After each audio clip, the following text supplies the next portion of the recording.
இந்த press meet பற்றின ஒரு சின்ன தகவல். சந்துரு சார் ஒரு விஷயம் சொன்னார். இப்போ டெக்னாலஜி வந்து ரொம்ப அட்வான்ஸ் ஆகி எல்லாமே பெருசாகிடுச்சு. பேசாத படத்துலேருந்து பேசும் படம் எல்லாம் போய் டிஜிட்டல் மீடியா வந்து பென்ட்ரைவ் வரைக்கும் வந்துடுச்சு. இன்றைக்கி வந்து படத்தோட ப்ரமோஷனுமே பார்த்திங்கன்னா வெள்ளிக்கிழமை ரிலீஸ் ஆகுதுன்னா முதல் சனிக்கிழமை ஒரு ப்ரீ ரிலீஸ் ஈவெண்ட்டுன்னு சொல்லி அந்த ஒரு வாரத்துக்குள்ளே ப்ரமோஷன் பண்ணி விட்டுடுறாங்க.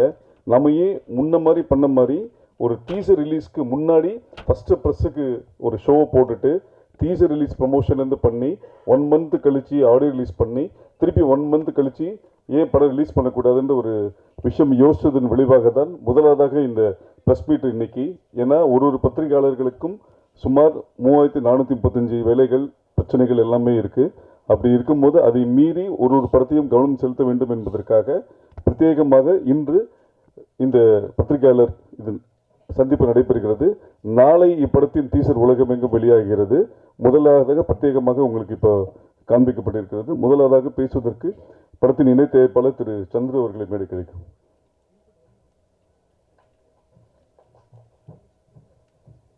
எல்லாருக்கும் வணக்கம். என் பேர் சந்துரு.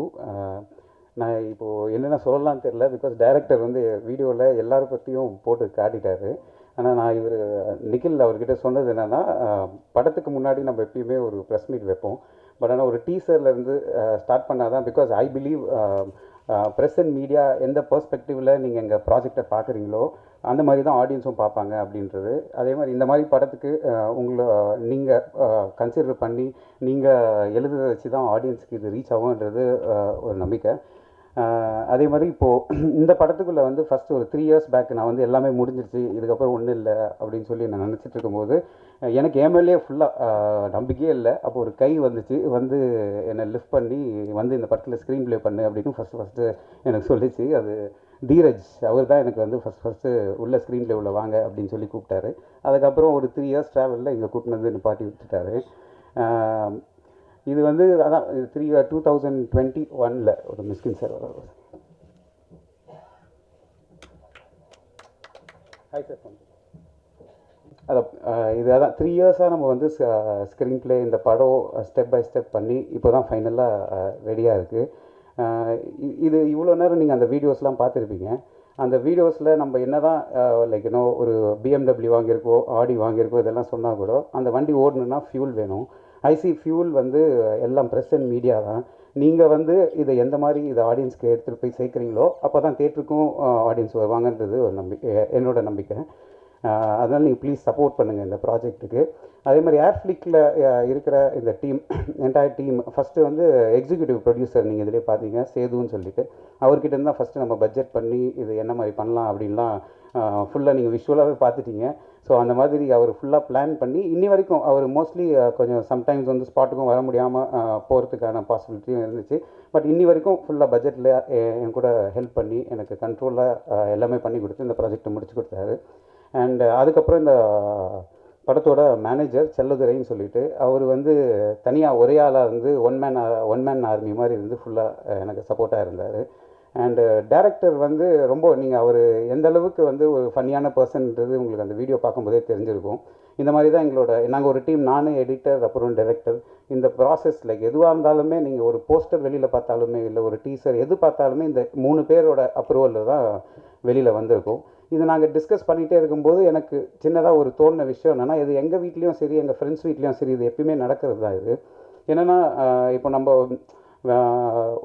பசங்க சின்ன பசங்க வந்து இப்போது இது கார்ட்டூன்ஸ் ஏதாவது பார்த்துட்ருக்காங்க அப்படின்னா அது வந்து ஒரு இங்கிலீஷ் கார்ட்டூன் அந்த மாதிரி ஏதாவது இங்கிலீஷ் கார்ட்டூனாக இருந்தால் கூட அது என்ன கண்டென்ட் கூட உள்ளே நம்ம பார்க்குறது இல்லை. அது இங்கிலீஷ் கார்ட்டூனானா நம்ம கம்னு இருப்போம். அதுவே திடீர்னு ஏதாவது கார்ட்டூன் வந்து தமிழில் ஓட்டுச்சுன்னா இமீடியட்டாக சேனலில் மாற்ற சொல்கிறோம். ஸோ அந்த மாதிரி விஷயத்தெல்லாம் இந்த படம் பிரேக் பண்ணிடும்னு நான் பிலீவ் பண்ணுறேன் ஸ்ட்ராங்காக. அந்த மாதிரி நம்ம கார்ட்டூனும் தமிழில் பண்ணி இன்னும் நிறைய இடத்துக்கு ரீச் ஆகணுன்றது இது சின்ன ஸ்டார்ட். இந்த மாதிரி படத்தை சப்போர்ட் பண்ணுங்கள். அண்டு நாங்களும் இந்த மாதிரி இன்னோவேட்டிவான ஐடியாஸ் அண்ட் ஃப்ரெஷ் ஐடியாஸும் நாங்கள் சப்போர்ட் பண்ணுறோம். அவ்வளோதான். Thank you so much. நன்றி. அடுத்ததாக editor Vetrivel. Present media friends எல்லாருக்கும் வணக்கம். இது என்னோடய முதல் படம். நான் அசிஸ்டண்ட்டாக ஒர்க் பண்ணும்போது அங்கே நின்று ஸ்டேஜ் பார்த்துருக்கேன். இப்போது இங்கே ஒர்க் பண்ணும்போது ரொம்ப சந்தோஷமாக இருக்குது. டபுள் டக்கர் அப்படின்னா லைக் இந்த ஒரு அனிமேஷன் மூவி. முழுக்க முழுக்க ஒரு எம்டி பிளேட்ஸில் தான் எனக்கு ஷார்ட்ஸே வரும். அது வந்து ரொம்ப சேலஞ்சிங்காக இருக்கும். சேலஞ்சிங்னு எல்லோரும் சொல்கிறது தான், பட் இதில் நீங்கள் ரெக்கக்னைஸ் பண்ணுவீங்கன்னு நான் நம்புகிறேன். And then thank you Dheeraj sir, thank you Chandra sir, thank you director, and special thanks to entire media peoples. Thank you so much. நன்றி. அடுத்ததாக நாயகி ஸ்மிருதி.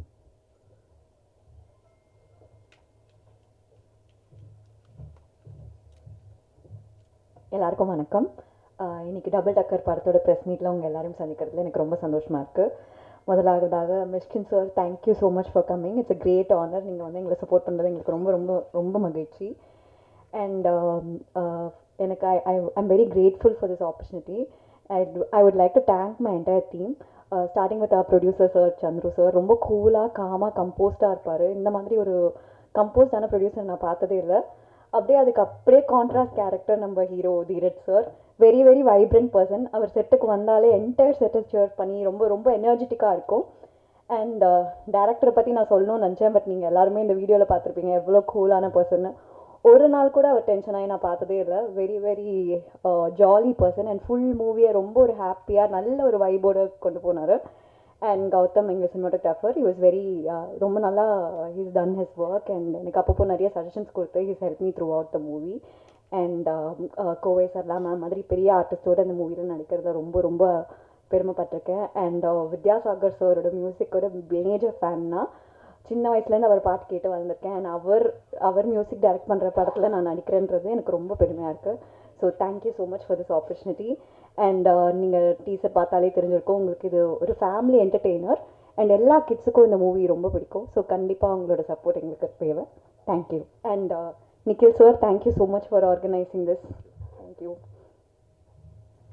நன்றி. அடுத்ததாக இயக்குனர் மீரா மகத். ப்ரெசன்ட் மீடியா பீப்புளுக்கு வணக்கம்.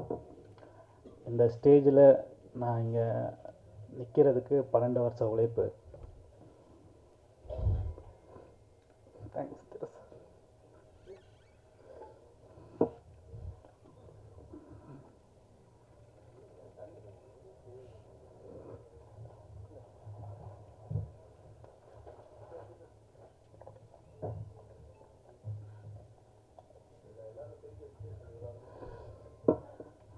அது அந்த சிரிப்புக்கு பின்னால் அவ்வளோ கஷ்டம் இருக்குது.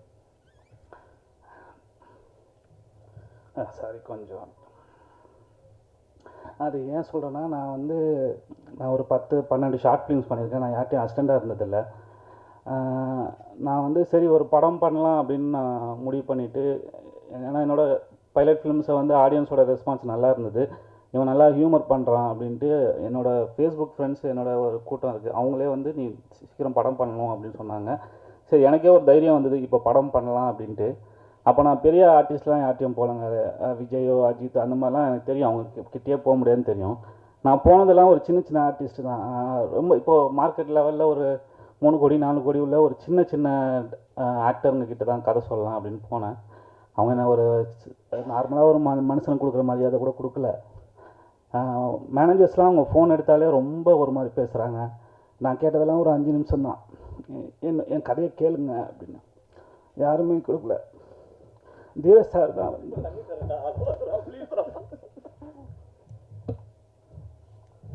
மைங்கோப்பி அண்ணன் மூலமாக தான் எனக்கு இந்த வாய்ப்பு கிடச்சிது. நான் ஒரு இண்டிபெண்ட்டாக படம் பண்ணலான்னு சொல்லிட்டு அவர்கிட்ட போய் கதை சொல்லும்போது, சாரோட ஷூட்டிங்கில் இருந்தார் அவர்கிட்ட நான் போய் சொல்லும்போது சார் இன்ட்ரடியூஸ் பண்ணி வச்சார். சார் என் பேரை கூட கேட்கல, நீ யார், என்ன உன் பேர் என்ன, மதம் என்ன, ஜாதி எதுவுமே கேட்கல, நீ படம் பண்ணியிருக்கியா, அசிஸ்டண்டாக இருந்திருக்கியா, எதுவுமே கேட்கல. 5 நிமிஷத்தில் என்னை இம்ப்ரெஸ் பண்ணுவேன்னு கேட்டார். சார் நான் 5 நிமிஷத்துக்காக தான் நான் இத்தனை வருஷம் வெயிட் பண்ணுறேன் சார், யாருமே என்னை மதிக்கலை. சார் 5 நிமிஷம் கொடுத்தாரு, கதை சொல்ல ஆரம்பித்தேன். நான் சொல்லி முடிக்கும்போது 1 hour ஆகிடுச்சு.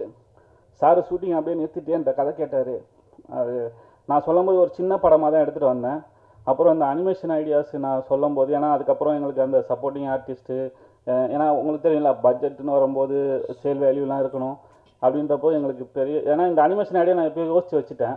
ஆனால் இப்போது நான் போய் யார்ட்டையும் சொன்னால், நீங்கள் அந்த வீடியோலேயே பார்த்துருப்பீங்க, நான் யார்ட்டையும் போய் சொன்னால் எடுப்பாங்க, இது புரியுமான்னு கூட எனக்கு தெரியாது. ஏன்னா தமிழ் சினிமா அப்படி தான் இருக்குது, அவங்களுக்கு இந்த ஐடியா புரியுமான்னு கூட தெரியல. ஆனால் சாருக்கு அது புரிஞ்சுது. இது செம்ம ஐடியா, இது நம்ம கண்டிப்பாக கொண்டு போகலான்னு இந்த படத்தோட பட்ஜெட்டை 8 மடங்கு ஏற்றிட்டாரு. அப்படி தான் இப்படி வந்து நிற்கிது, நான் இங்கே நிற்கிறேன். ரொம்ப தேங்க்ஸ் சார். நீங்கள் கொடுத்த அந்த 5 நிமிஷம் தான் என்னை இங்கே வந்து நிற்க வச்சுருக்கு. ரொம்ப தேங்க்ஸ். அப்புறம் மிஸ்கின் சார், நான் இங்கே வந்து என்னோடய ஃபஸ்ட்டு மேடையில் நீங்கள் இருக்கிறீங்க, என்னோடய இன்ஸ்பைரேஷன். ரொம்ப சந்தோஷமாக இருக்குது sir. And present media people thank you. நான் எல்லாமே சொல்லிட்டேன், அந்த வீடியோலேயே சொல்லிட்டேன். நான் இதை தான் சொல்லணும்னு நினச்சேன். இன்னும் நான் அடுத்தடுத்த மேடைகளில் இன்னும் நிறையா விஷயங்கள் சொல்கிறேன்.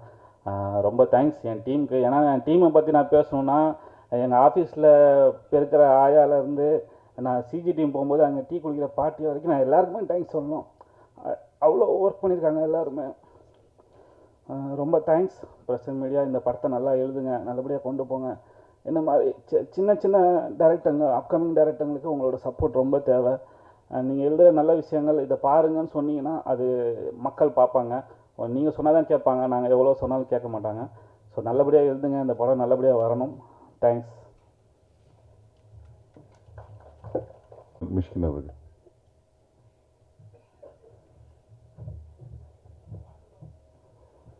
லேட்டாக வந்ததுக்கு மன்னிச்சிங்க. இது என்னப்பா, இது படிக்கணுமா அதெல்லாம்? ரொம்ப நாளைக்கு அப்புறம் நிக்கலை பார்க்குறேன். தாடி நிறையா வளர்ந்துருக்கு, காதல் தோல்வி போல். புரிஞ்சலிச்சு பழனியார் சார், வணக்கம் சார்.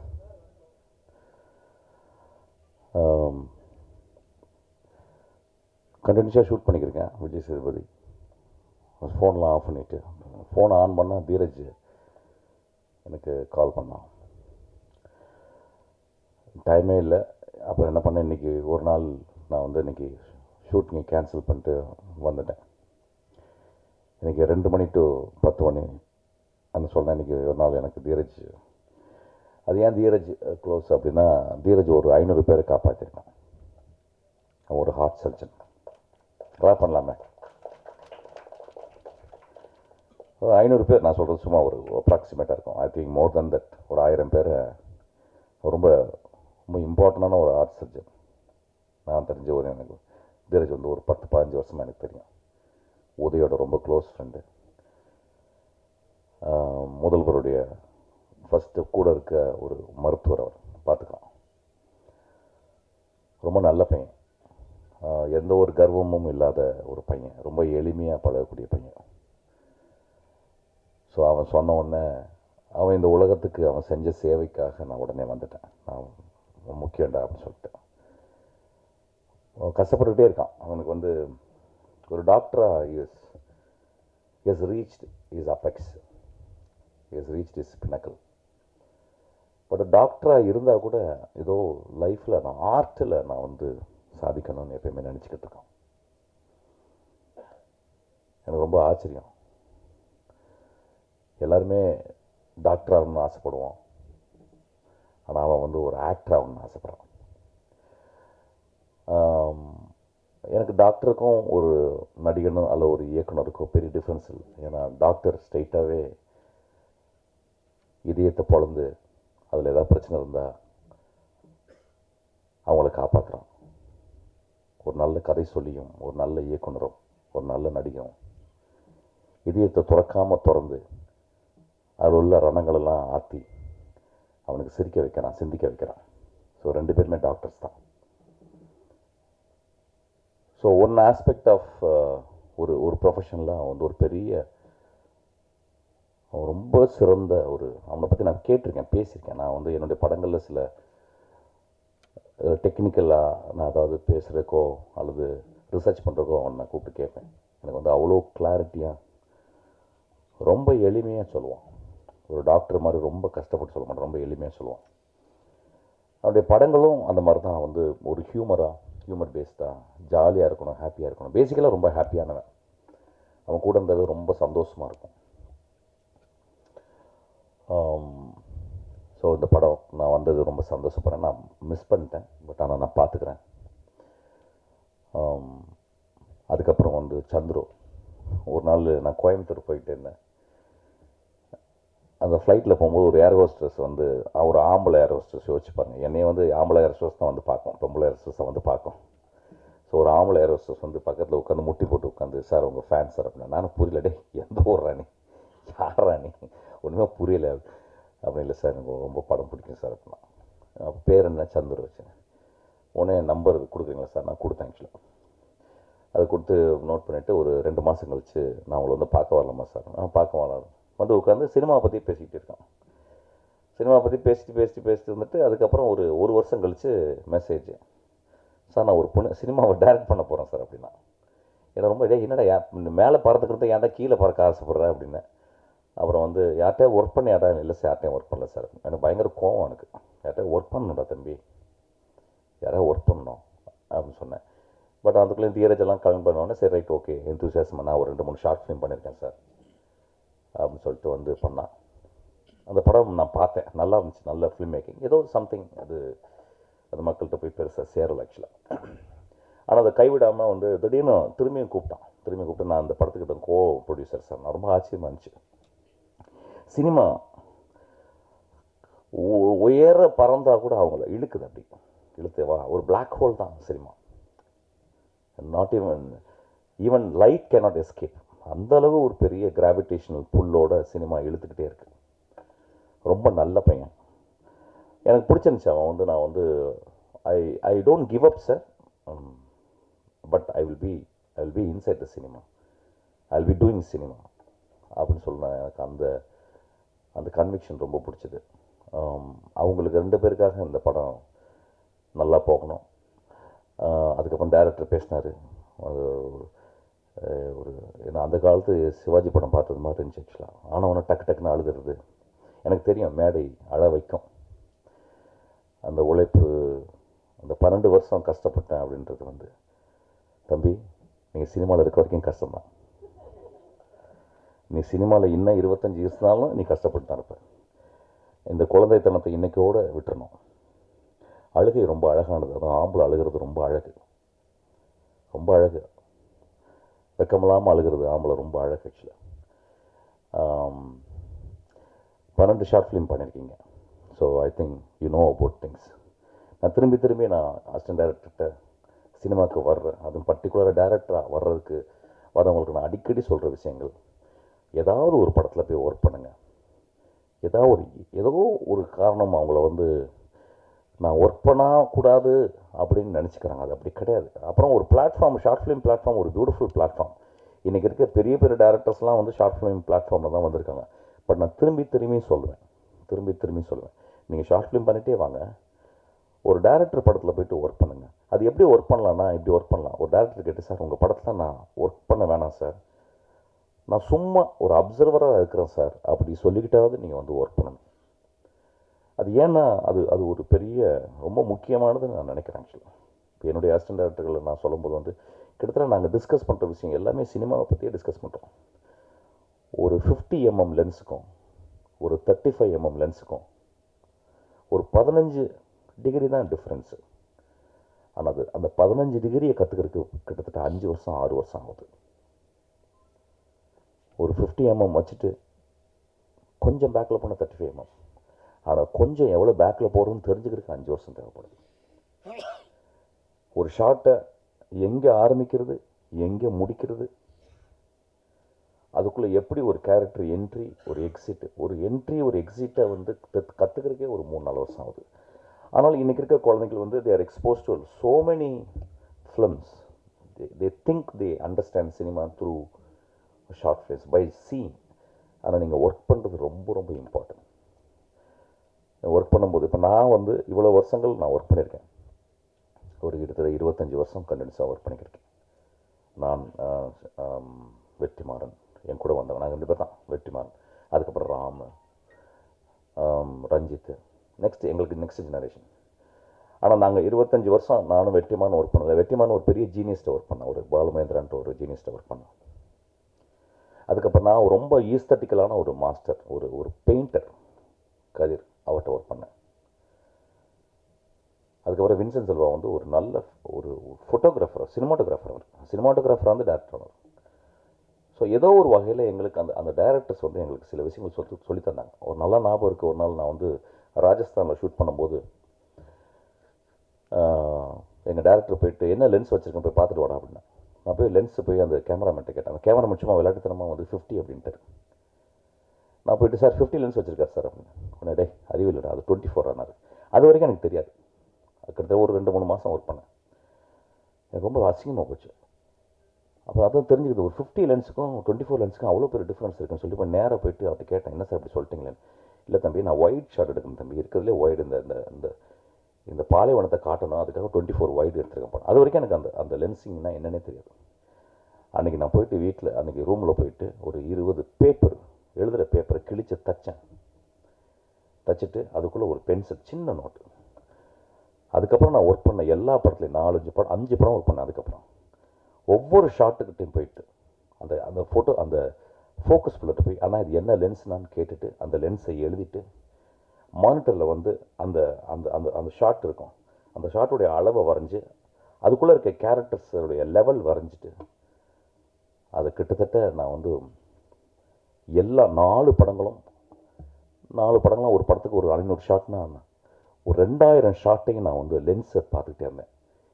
ஐ திங்க் இன்றைக்கி தமிழ் சினிமாவில் நான் ஒரு சில டேரக்டரில் நான் ஒரு டேரக்டர் என் கேமராமேன்ட்ட லென்ஸை பற்றி சொல்லுவேன். எனக்கு I need 35, I need 50, I need 75, I don't need 24 அப்படின்னு சொல்லுவேன்.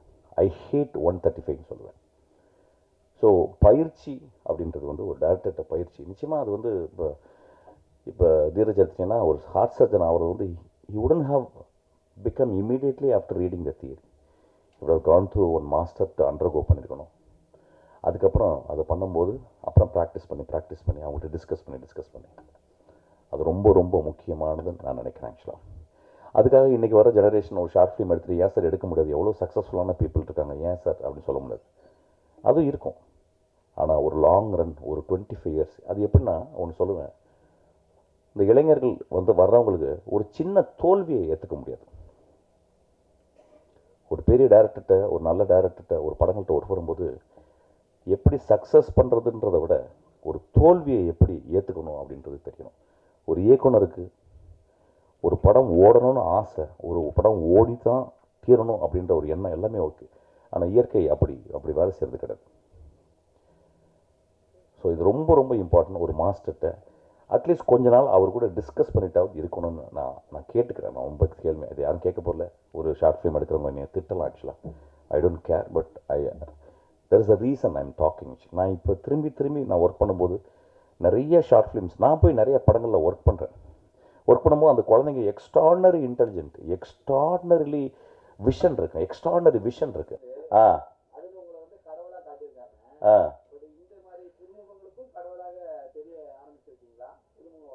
நல்ல கேள்வி, கிளாப் பண்ணுங்க. பியூட்டிஃபுல். ஐயா நான் முடிஞ்ச வரைக்கும் எல்லா புது படங்களும் என்னை வந்து கேட்குறாங்க. அதாவது அவங்க மேடைக்கு வாங்க, ஒரு சின்ன மைலேஜ் கிடைக்கும், நான் சந்தோஷமாக வர்றேன். முடிஞ்ச வரைக்கும் எல்லா படத்துக்கும் நான் வந்துடுறேன். ஏன்னா என் படங்களுக்கு வந்தாங்க. துளசி பழனிவேல் சார் தான் அதுக்கு வந்து ப்ரொடக்ஷன் இதுவாக இருந்தார், எங்களுக்கு பிஆர்ஓ இருந்தார். முடிஞ்ச வரைக்கும் எல்லா குழந்தை இளைஞர்களுக்கும் நான் வந்து கூட இருக்கணும்னு நான் ஆசைப்பட்றேன் ஆக்சுவலாக வந்து. ஸோ அப்படி தான் வந்தேன். தீரஜ் எனக்கு நல்லா தெரியும், அதுக்கப்புறம் சந்துரு நல்லா தெரியும். அப்புறம் அதெல்லாம் மீறி எந்த படம் கூப்பிட்டாலும் நான் வந்துடுவேன். எனக்கு இது எல்லா படமும் ஒரு மாதத்துக்கு ஒரு 10 படம் கூப்பிட்றாங்க ஆக்சுவலாக, நான் வந்துடுறேன் ஆக்சுவலாக. அதுதான், வேறு ஒன்றும் இல்லை. தம்பி படத்துக்காக இல்லை, இவனும் தம்பி தான், இவங்களும் தம்பி தானே, படம் எடுக்கிற எல்லாருமே தம்பி தானே. தேங்க்யூ. டபுள் டக்கர்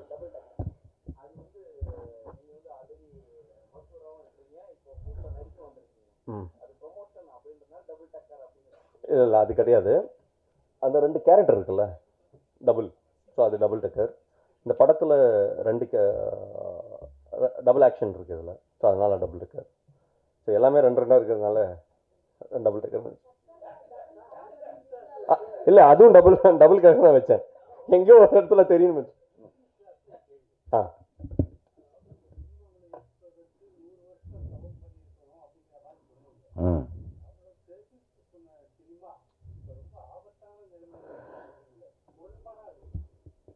இல்லைங்க, அப்படி தான் இருக்குது. அதுதான் பெரிய சேலஞ்சு சினிமாவுக்கு. இப்போ ஒரு காலத்தில் வந்து நம்மளுக்கு வந்து சேட்டலைட் இருந்துச்சு, ஓடிடி பிளாட்ஃபார்ம் இன்றைக்கி வந்திருக்கு. ஆனால் அந்த படங்கள் நம்மளால் உடனே அவ்வளோ சீக்கிரத்தில் கொடுக்க முடியல. தியேட்டர்களுக்கு மக்கள் வர மாட்டேன்றாங்க, ரொம்ப சேலஞ்சிங்காக இருக்குது.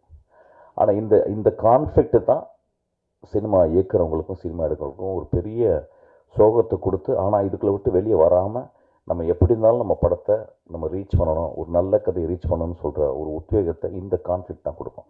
திரைப்படத்தில் எப்படின்னா ஒரு கதாநாயகன் வந்து எப்படின்னா வந்து அவனுடைய முதல் பகுதியில் அவனுடைய வாண்ட்டை நோக்கி ட்ராவல் பண்ணுவான். அவன் கடைசி போகிற வரைக்கும் அவனுக்கு கான்ஃப்ளிக்ட் இருந்துக்கிட்டே இருக்கும். அந்த மாதிரி ஒரு கான்ஃப்ளிக்சுவல் டைம் தான் இந்த டைம். அதனால் வந்து நான் சினிமாவை சொல்கிறேன், கலையை சொல்கிறேன். கலையில் இருப்பதற்கு பெரிய புண்ணியம் செஞ்சுருக்கணும்னு சொல்கிறேன். ஆக்சுவலாக எவ்வளோ பேர் எவ்வளோ வேலையில் செஞ்சுக்கிருக்கோம். ஒரு டாக்டர் ஏன் சினிமாவுக்கு வரணும்னு ஆசைப்பட்றான். ஸோ இது ஒரு புண்ணியம் செய்த ஒரு இடம் தான் ஆக்சுவலாக. அதனால தான் நான் சொல்கிறேன் ஆக்சுவலாக வந்து.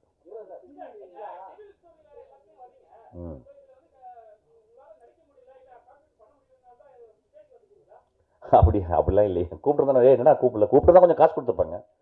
நான் நிறைய காசு வர கேட்பேன் ஆக்சுவலாக.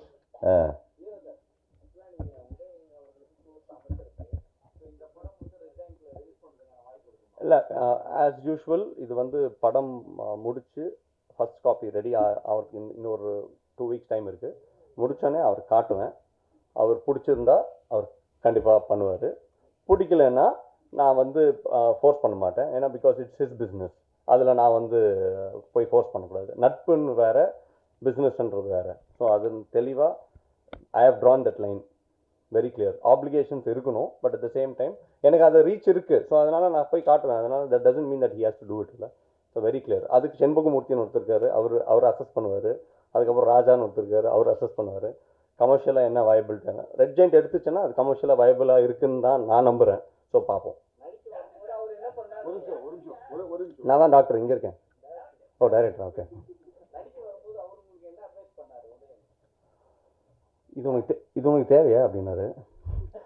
சொன்னேன், இல்லைங்க எனக்கு இப்போ நடிக்கணும்னு ஆசை இருக்குது. ஸோ நம்ம டாக்டராக டெய்லி ப்ராக்டிஸ் பண்ணிகிட்ருக்கேன். டெய்லி காலைல போய் ஆப்ரேஷன் பண்ணுறேன், வரேன். லைஃப் இப்படியே முடிஞ்சிடும். 50 இயர்ஸ் கழிச்சு திரும்பி பார்த்தா வெறும் ஹார்ட்டு ஆப்ரேஷன் இதுதான் இருக்கும். நம்மளுக்குன்னு கொஞ்சம் என்டர்டெயின்மெண்ட் இருக்கிறது தப்பு இல்லையே அப்படின்னு நினச்சிட்டு நான் நடிக்கலாம், இது ஒரு ஹாபி அப்படின்னு ஆரம்பித்தேன். பட் த சேம் டைம் ப்ராக்டிஸை விடாமல், அதை டிஸ்டர்ப் பண்ணாமல், பேஷண்ட் கேரை டிஸ்டர்ப் பண்ணாமல் ஒரு படம் பண்ண முடியும் அப்படின்னு நம்புறதுனால, என்னால் பண்ண முடிஞ்சதுனால நான் பண்ணுறேன்.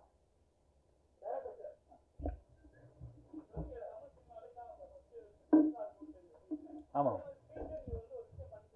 ஆமாம் ஆமாம்.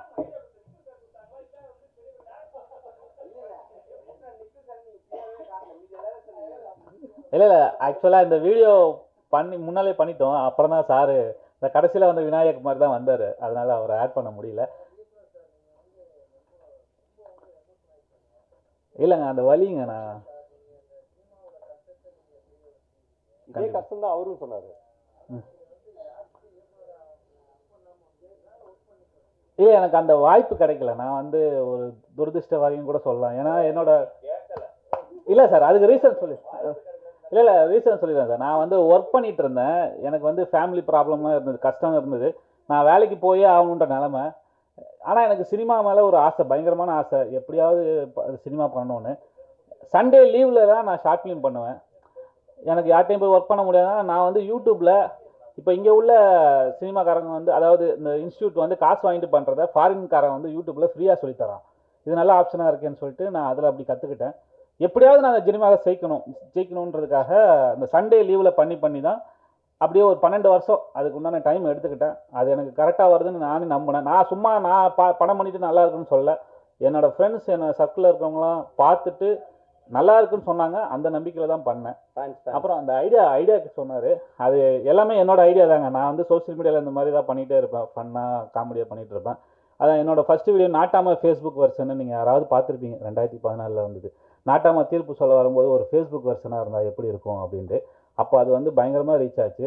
அது மலேசியா, துபாய்னு எல்லாருமே அதை என்ஜாய் பண்ணாங்க. மாநாட மைனாரில் அதை வந்து இதுவாக ஸ்கிட் மாதிரிலாம் பண்ணாங்க.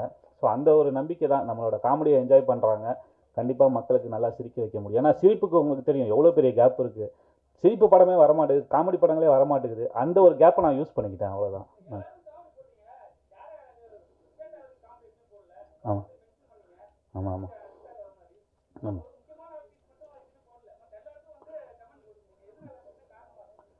இல்லை வித்யாசாகர் சார் வந்து நம்ம காமெடி பண்ண முடியாது. போட்டாரு தமிழ் சினிமா ரஜினிகாந்த் வந்து அருணாச்சலம் டைலாக் போட்டாரு. கவனிக்க மாட்டேன். இல்லை காமெடி இல்லை அப்படி இல்லை சார். அதான் நான் அதில் அது நேரில் பார்க்குறீங்களா அதுக்காக? இல்லை அப்படி இல்லை. ஆர்டிஸ்ட் நான் ஆக்சுவலி ஒரு வீடியோ பண்ணியிருந்தேன், எடிட்டர் தான் லென்த்தாக போகுதுன்னு கட் பண்ணிட்டாரு. ஆர்டிஸ்டெல்லாம் இப்போ சொல்ல வேணாம், அப்புறம் சொல்கிறேன்னு சொல்லி அதில் நான் சொல்லியிருந்தேன் அடுத்தடுத்த வீடியோவில். ஏன்னா உங்களுக்கு என்டர்டெயின் பண்ணிட்டே இருக்கணும். எல்லாத்தையும் நான் இப்போயே சொல்லிட்டேன்னா எழுதி முடிச்சுட்டு அப்புறம் நீங்களும் போர் அடிச்சிடும். அடுத்தடுத்து எதிர்பாருங்க கண்டிப்பாக.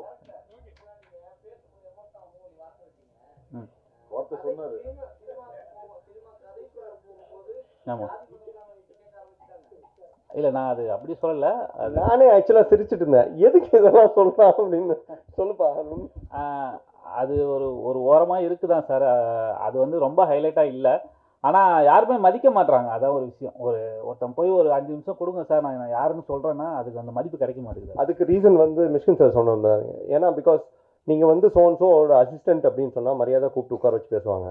நான் எதுவும் ஷார்ட் ஃபிலிம் பண்ணியிருக்கேன் வந்து படம் பாருங்க அப்படின்னு. அதே மாதிரி தான் எல்லா ப்ரொஃபஷனில் நீங்கள் இருக்கிற இடம், நீங்கள் பண்ணுற அதோட எந்த அளவுக்கு அதுக்கு வேலை செஞ்சுருக்கீங்க, அதை பற்றி தெரிஞ்சிருக்கு அப்படின்னு தெரிஞ்சுட்டு எவ்ரிபடி வில் நாட் எக்ஸ்பெரிமெண்ட் இல்லை.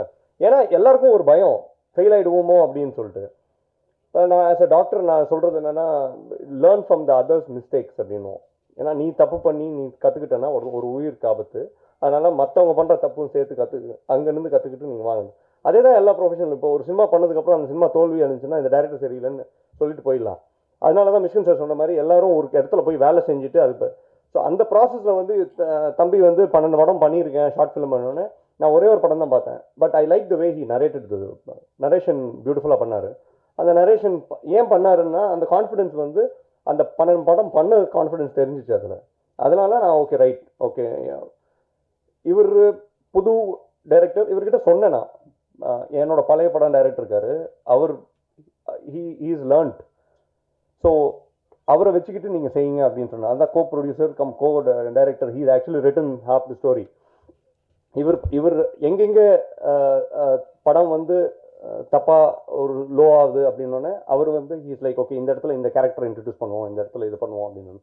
So that this learning curve we all thought okay we should present it like this. அதனால ஈச் அண்ட் எவ்ரிபடி அவங்கவுங்கள வேலையோட அவங்கவுங்க செய்யணும் அப்படின்னு சொல்லிட்டு அதை பிரித்து செஞ்சதுனால. ஸோ அதனால் learning curve is very very important. எல்லாமே தப்பு பண்ணி கற்றுக்கிட்டு இருக்க முடியாதுல்ல. ஒரு இடத்துல எங்கேயோ அதை பாஸ் பண்ணணும், ஹிட் அடிக்கணும்,